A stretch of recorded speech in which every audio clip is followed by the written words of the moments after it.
अस्सलाम वालेकुम। Professor Farooq Tauseef UGI से पाक स्टडीज़ के नए टॉपिक के साथ जो है वो आपके सामने हूँ। हम लोग चौथा जो हमारा 5वां चैप्टर है उसको डिस्कस करते चले जा रहे हैं, जिसमें हमारे जो गवर्नेंस का सिस्टम है, जो एडमिनिस्ट्रेशन है, उसके हवाले से जिक्र हो रहा है। लास्ट लेक्चर में हम लोगों ने जो टॉपिक डिस्कस किए उसमें गुड गवर्नेंस की कैरेक्टरिस्टिक्स, उसके साथ हज़रत उमर फ़ारूक रज़ी अल्लाह तआला अन्हु के ज़माने का जो एडमिनिस्ट्रेटिव स्ट्रक्चर था उसका जिक्र किया था। अब फिर हमने ऑब्स्टेकल्स या रुकावटें जो कि गुड गवर्नेंस या अच्छे निज़ाम हुकूमत के रास्ते में हैं उन पर भी डिस्कशन जो है हमने की थी। अब उसमें हमने इन तीनों चीज़ों में ये देखा था, पहले वाले हिस्से में ये देखा था कि अगर गुड गवर्नेंस आप किसी भी गवर्निंग सिस्टम को या गवर्नमेंट के सिस्टम को कह रहे हैं तो वो कौन सी कैरेक्टरिस्टिक्स या खसूसियात हैं जो उसमें होना ज़रूरी हैं। अगर वो चीज़ें आपको उस गवर्निंग सिस्टम में नज़र आ रही हैं तो इसका मतलब ये है कि वो एक गुड गवर्नेंस है, और अगर वो चीज़ें उसमें नहीं हैं तो फिर बैड गवर्नेंस जो है वो उसका कॉन्सेप्ट आपको वाज़ेह होगा।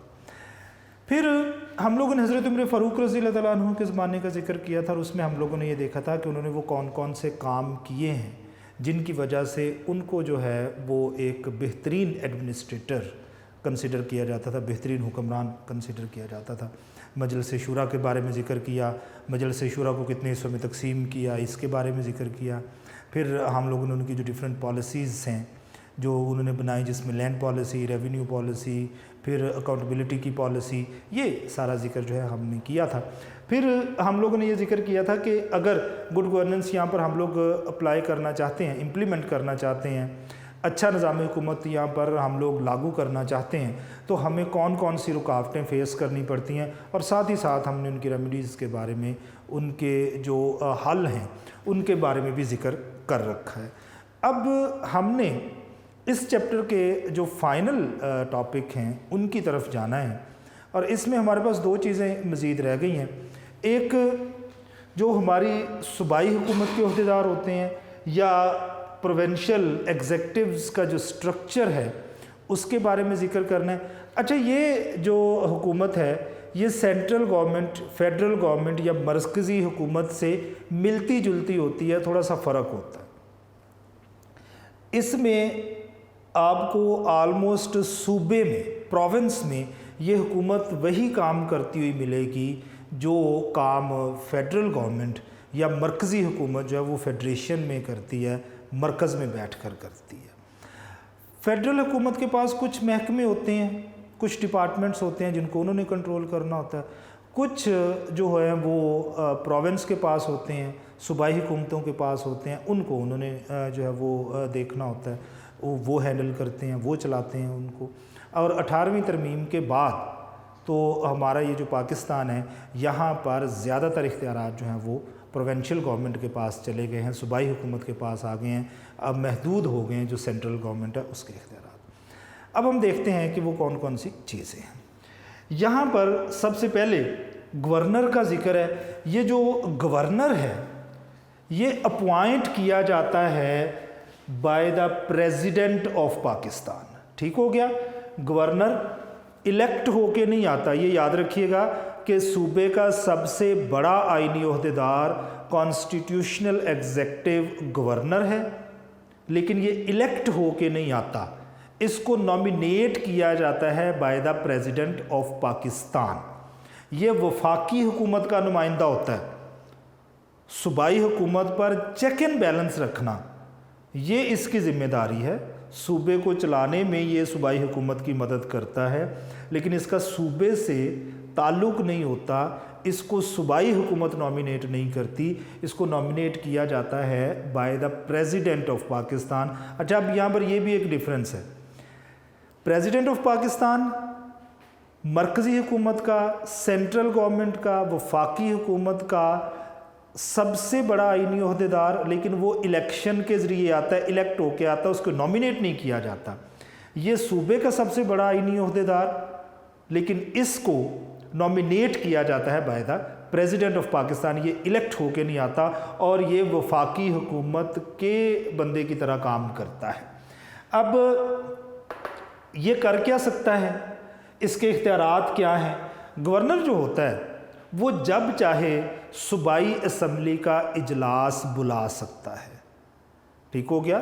जिस तरह से प्रेसिडेंट ऑफ पाकिस्तान है वो जब चाहें सेनेट और कौमी असम्बली का इजलास जो है वो बुला सकते हैं और उससे खिताब कर सकते हैं, और रिसेंटली जो हमारे सदर हैं उन्होंने ऐसा किया भी है।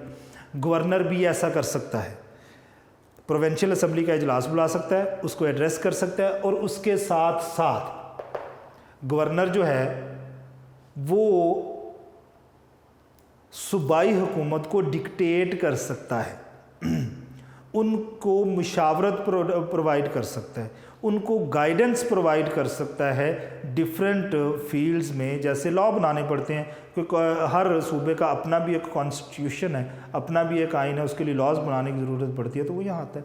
तो जिस तरह से कौमी असम्बली में बिल पास होने के बाद सदर के पास जाता है मंजूरी के लिए, इसी तरह से ये यहाँ पर गवर्नर के पास सूबे से जाता है। देन गवर्नर रूल, ये एक बड़ा ही हार्श किस्म का प्रोसीजर होता है, बड़ा सख्त किस्म का प्रोसीजर होता है। पाकिस्तान में हम ये एक्सपीरियंस कर चुके हैं, लेकिन गवर्नर जो है by the orders of president of Pakistan, सूबे में गवर्नर रूल जो है वो उसको अप्लाई कर सकता है, जिसका बाद में ये होता है कि वो सूबाई हुकूमत मुकम्मल तौर पर ख़त्म हो जाती है। वज़ीर आला जो है वो नाअहल किस्म का हो जाता है, बेख्तियार हो जाता है, पावर्स नहीं होती उसके पास, और गवर्नर फिर सूबे को जो है वो कंट्रोल करता है, रूल करता है।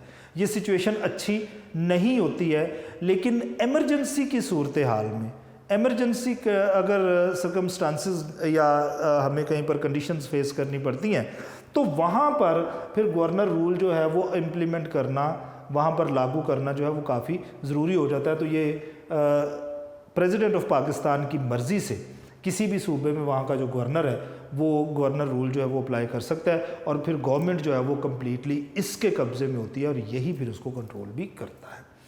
देन चीफ मिनिस्टर, अब ये जो चीफ मिनिस्टर है ये MPA होता है, मेंबर ऑफ प्रोविंशियल असम्बली होता है, और प्रोविंशियल असम्बली में फिर जो दूसरे MPAs होते हैं वो इलेक्शन के ज़रिए, वोट्स के ज़रिए जो है वो इसको इलेक्ट करके तो चीफ मिनिस्टर बनाते हैं। जिस तरह से हमारा प्राइम मिनिस्टर होता है, उसको भी कौमी असम्बली में वोट लेना पड़ता है, वोट लेने के बाद वो वहाँ का सरबराह बनता है, वो MNA होता है। यहाँ पर भी जो चीफ मिनिस्टर है ये वज़ीर आज़म की तरह सूबाई असम्बली से वोट लेके इलेक्शन के ज़रिए इलेक्ट होके जो है वो चीफ मिनिस्टर बनता है, वज़ीर आला बनता है, और फिर वो ये काम एग्जैक्टली वही करता है जो आपका वज़ीर आज़म करता है। ये जो हमारी कैबिनेट या काबीना की मीटिंग्स होती हैं उनमें बैठते हैं, सूबे के मसाइल डिस्कस किए जाते हैं, सूबे के मसाइल को हल करने की कोशिश की जाती है, तो ये सारा काम जो है वो चीफ मिनिस्टर ने करना होता है। फिर चीफ मिनिस्टर जो है वो अपने तमाम तर किए हुए काम जो हैं उनके बारे में फिर असम्बली में, कैबिनेट में डिस्कशन होती है, कैबिनेट से फिर वो असम्बली में जाता है, असम्बली में बिल पास होने के बाद फिर वो गवर्नर के पास जो है वो चला जाता है पास होने के लिए। प्रोविंशियल कैबिनेट एंड मिनिस्टर्स, वहाँ पर फेडरल कैबिनेट थी, वफाकी काबीना थी, यहाँ पर प्रोविंशियल कैबिनेट है, सूबाई काबीना है। यहाँ पर ये याद रखिएगा कि मैंने उस दिन भी बताया था, उस लेक्चर में हमने जो जिक्र किया था जिसमें फेडरल कैबिनेट का, उसमें भी ये जिक्र हो चुका हुआ है कि जो कैबिनेट के मेंबर्स होते हैं वो सिर्फ मिनिस्टर्स होते हैं, तमाम के तमाम MPAs जो हैं वो प्रोविंशियल कैबिनेट का हिस्सा नहीं होते, बल्कि सिर्फ जो वज़ीर होंगे या मुशीर होंगे, एडवाइज़र या मिनिस्टर जो है वो इसका हिस्सा होते हैं। और मिनिस्टर एग्जैक्टली उसी तरह से काम करता है जिस तरह से फेडरल मिनिस्टर काम करता है फेडरेशन में, मरकज़ में, इसी तरह ये लोग जो हैं ये सूबे में काम करते हैं। अब इन मिनिस्टर्स का काम पॉलिसीज़ बनाना, पॉलिसीज़ कैबिनेट में डिस्कस करना, फिर अगर पॉलिसी अच्छी है तो उसकी इम्प्लीमेंटेशन के लिए कैबिनेट से मंजूरी लेना, और फिर अपने अपने डिपार्टमेंट्स में उन पॉलिसीज़ को इम्प्लीमेंट करना, और वहाँ से रिपोर्ट्स कलेक्ट करके चीफ मिनिस्टर तक पहुँचाना, और चीफ मिनिस्टर की पॉलिसीज़ को नीचे तक जो है वो ट्रांसफ़र करना वो इनकी ज़िम्मेदारी होती है। इसके बाद चीफ सेक्रेटरी सूबे का सबसे बड़ा गवर्नमेंट ऑफिशियल होता है। अच्छा, इसकी सीट सूबाई है, चीफ सेक्रेटरी होता सूबे में है, लेकिन ये मुलाजिम फेडरेशन का होता है, मरकज़ का ये मुलाजिम है, सूबे का ये मुलाजिम नहीं होता। बेसिक स्केल इसका 21 होता है, सबसे बड़ा ये ओहदेदार है। ये सेक्रेटरी से रिपोर्ट्स लेता है और ये रिपोर्ट्स चीफ मिनिस्टर तक पहुंचाता है। इसी तरह से चीफ मिनिस्टर के ऑर्डर्स जो हैं ये सेक्रेटरी तक लेके आता है। देन सेक्रेटरी है, सेक्रेटरी ऑर्डर्स रिसीव करता है चीफ सेक्रेटरी से और उनको ट्रांसफ़र करता है एडिशनल सेक्रेटरी तक। फिर एडिशनल सेक्रेटरी से रिपोर्ट्स कलेक्ट करके ये चीफ सेक्रेटरी तक लेके आता है। तो सेक्रेटरी 20वें ग्रेड का फेडरेशन का ही मुलाजिम होता है। ये वफाक का मुलाजिम है, सूबे का ये मुलाजिम नहीं, लेकिन सूबे के लिए काम करता है। एडिशनल सेक्रेटरी ये भी सेक्रेटरी से ऑर्डर्स लेता है, डिप्टी सेक्रेटरी तक ट्रांसफ़र करता है, फिर डिप्टी सेक्रेटरी से रिपोर्ट्स लेता है और सेक्रेटरी को ट्रांसफ़र कर देता है। इसी तरह से ये चेन ऊपर की तरफ चलती है। ये भी फेडरेशन का मुलाजिम होता है 19वें ग्रेड का, ये भी ब्यूरोक्रेट हैं। फिर डिप्टी सेक्रेटरी का काम भी वही है कि ये ऑर्डर्स एडिशनल सेक्रेटरी से लेगा, सेक्शन ऑफिसर तक पहुंचाएगा, सेक्शन ऑफिसर से रिपोर्ट्स लेगा और एडिशनल सेक्रेटरी तक पहुंचाएगा। अब यहाँ तक डिप्टी सेक्रेटरी तक जितने भी मैंने सरकारी ओहदेदारों का नाम लिया है, ये सारे के सारे अपने अपने डिपार्टमेंट से रिलेटेड पॉलिसीज़ भी बनाते हैं और उन पॉलिसीज़ को फिर अपने अपने डिपार्टमेंट्स में नीचे वाले ऑफिसर्स में उसको ट्रांसफ़र करते हैं। लेकिन ये जो सेक्शन ऑफिसर है ये पॉलिसीज़ नहीं बनाता, ये सबसे जूनियर ब्यूरोक्रेट होता है। ये 17th या 18th ग्रेड का मुलाजिम होता है और ये प्रोविंस का मुलाजिम होता है, जबकि डिप्टी सेक्रेटरी जो है वो 18वीं ग्रेड का मुलाजिम है। ये प्रोविंस का मुलाजिम भी हो सकता है और फेडरेशन का मुलाजिम भी हो सकता है। अब ये सेक्शन ऑफिसर्स क्या करता है, डिप्टी सेक्रेटरी से ऑर्डर्स लेके या पॉलिसीज़ लेके उनको अपने ऑफिस में जो है इम्प्लीमेंट करता है और ऑफिस से रिपोर्ट्स कलेक्ट करके तो ये डिप्टी सेक्रेटरी तक पहुंचाता है और इसी तरह से फिर ऊपर चीफ मिनिस्टर तक ये जो रिपोर्ट्स हैं वो सारी की सारी जाती हैं। तो ये एक स्ट्रक्चर है, एक ढांचा है हमारी जो प्रोविंशियल गवर्नमेंट है उनके ओहदेदारों का, जो प्रोविंशियल एग्जेक्टिव्स हैं उनका हम लोग जो है वो यहाँ पर जिक्र कर चुके हुए हैं। इसमें हम लोगों ने गवर्नर से लेके सेक्शन ऑफिसर तक का जो है वो जिक्र किया है कि कौन सा काम जो है वो करता है। और इसमें मैंने आपको ज़रूरी चीज़ ये बताई है, ज़रूरी बात ये बताई है कि चीफ सेक्रेटरी से लेके डिप्टी सेक्रेटरी तक जो लोग हैं ये पॉलिसीज़ बनाते हैं। सेक्शन ऑफिसर ब्यूरोक्रेट होने के बावजूद पॉलिसीज़ बनाता नहीं है, ये ऊपर से आई हुई पॉलिसीज़ को नीचे अपने ऑफिस में अपने सेक्शन में इम्प्लीमेंट करता है और वहाँ से रिपोर्ट्स कलेक्ट करके ये डिप्टी सेक्रेटरी तक ट्रांसफ़र कर देता है। अच्छा, अब हमने देखना है जो आपकी हाईएस्ट कोर्ट्स हैं, सबसे बड़ी कोर्ट्स हैं, सबसे बड़ी अदालतें हैं जिनको हम लोग सुप्रीम कोर्ट कहते हैं, उनके फंक्शंस क्या हैं, उनके इख्तियारात क्या हैं। मुख्तलिफ़ मुल्कों में जो कोर्ट्स हैं, जो अदालतें हैं, उनके इख्तियारात, उनके फंक्शंस डिफरेंट होते हैं। उनके आइन में, कॉन्स्टिट्यूशन में भी वो चीज़ें लिखी होती हैं। तो यहाँ पर भी हम लोगों ने वही चीज़ें जो है वो देखनी है। सबसे पहली चीज़ ये कि सुप्रीम कोर्ट का जज जो है वो किसी न किसी सूबे का जो है वो हाई कोर्ट का चीफ जस्टिस होता है, फिर उसको यहाँ पर जो है वो ट्रांसफ़र कर दिया जाता है। अब यहाँ पर वो लोग आते हैं, अब किसी भी उम्र में वो यहाँ पर आएँ, लेकिन यहाँ पर वो सिर्फ 65 साल की उम्र तक ही काम कर सकते हैं। 65 साल से ज़्यादा अगर एज उनकी हो जाती है तो फिर वो सुप्रीम कोर्ट के जज नहीं रहते, उनको रिटायर कर दिया जाता है। और बहुत सारे चीफ जस्टिस सुप्रीम कोर्ट में ऐसे भी आए हैं जिनकी मुद्दत मुलाजमत चंद माह रह गई और उन्होंने सिर्फ चंद महीने जो है वो सुप्रीम कोर्ट को होल्ड किया है। अच्छा, अब 65 साल तक ये काम कर सकते हैं, इससे ज़्यादा ये काम नहीं कर सकते।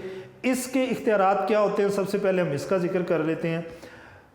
सबसे पहले ये जो ओरिजिनल अपीलें हैं इब्तदाई समात करते हैं। अब इब्तदाई समात या ओरिजिनल जो एप्लीकेंट्स हैं, अपीलें हैं, उनसे क्या मुराद होती है।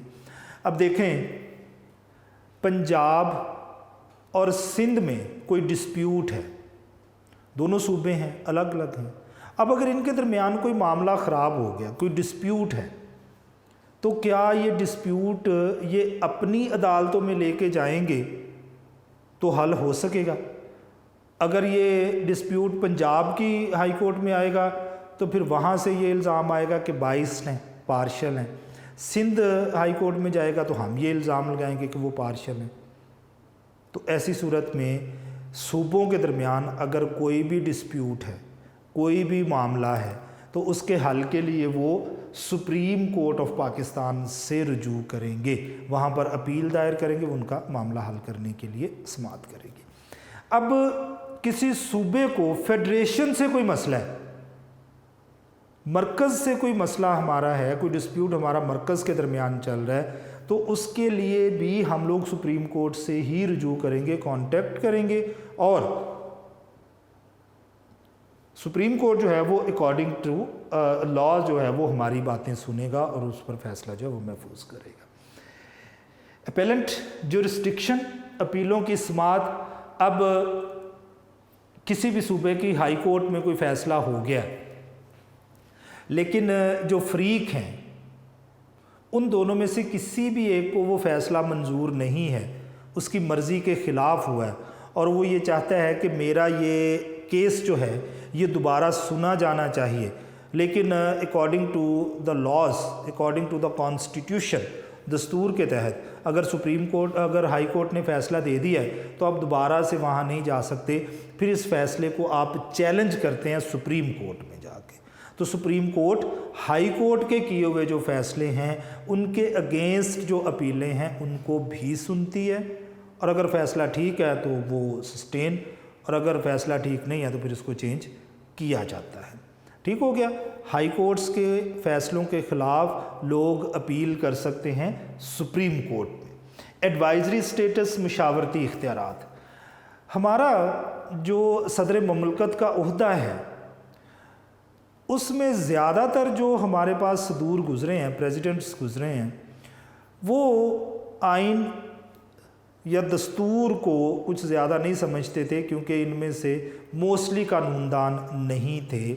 तो ऐसी सूरत में जो हमारे प्रेसिडेंट हैं, सदर हैं, उनको अगर किसी कानूनी मामले पर मुशावरत दरकार है, गाइडेंस चाहिए, उन्हें एडवाइस चाहिए किसी कानूनी मामले में, तो वो सुप्रीम कोर्ट को ऑर्डर कर सकता है, सुप्रीम कोर्ट से वो उसके बारे में राय मांग सकता है, और सुप्रीम कोर्ट जो है वो बाउंड है कि प्रेसिडेंट ऑफ पाकिस्तान को उस चीज़ के बारे में जो है वो मुशावरत या एडवाइस जो है वो प्रोवाइड करे। ठीक हो गया। एडवाइज़री स्टेटस है, लेकिन वो एडवाइज़री स्टेटस या मुशावरती इख्तियारात क्या हैं? सुप्रीम कोर्ट ऑफ पाकिस्तान को सदर ममलकत किसी भी मामले में, कानूनी मामले में मुशावरत के लिए कह सकता है, और अगर वो मुशावरत उनसे मांगता है तो हर सूरत में सुप्रीम कोर्ट ऑफ पाकिस्तान जो है according to constitution, according to दस्तूर जो है वो उसकी मदद करेगा, उसे गाइडेंस, उसको एडवाइस, उसको मुशावरत प्रोवाइड करेगा।